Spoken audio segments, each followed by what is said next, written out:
Here we are in the middle of a worldwide pandemic, and we have been given 50 whole days, called the Great 50 Days of Easter, to wonder and ponder about the stories about Jesus' resurrection and ponder what they might mean for our lives today.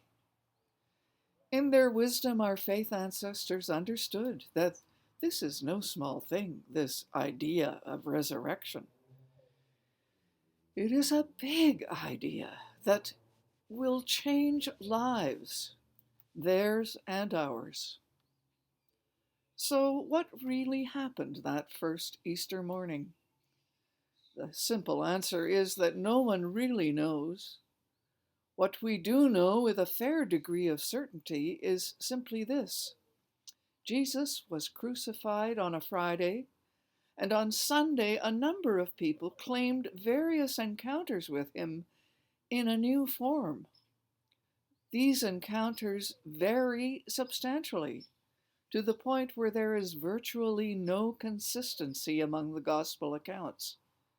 However, that's only a problem if one is trying to prove that each of the stories is factually accurate.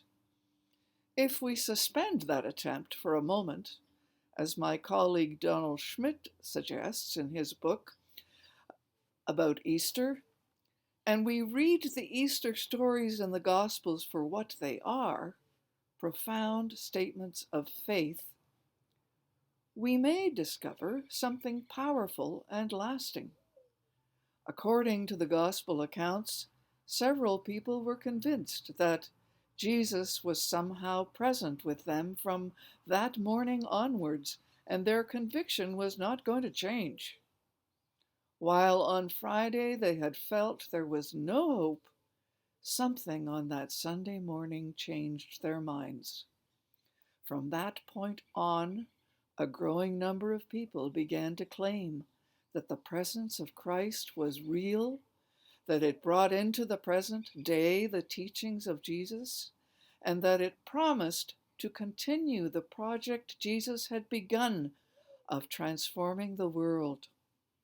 Ultimately, how we experience Christ in our own life today is what matters, not what happened 2,000 years ago. Luke's gospel differs substantially from both Matthew and Mark in its telling of what happened on that fateful Sunday. It can be argued that the key point Luke wants us to take from his gospel is that the risen Christ is a force, an awareness, a reality that accompanies us on the road of our daily journeys, wherever those journeys may take us.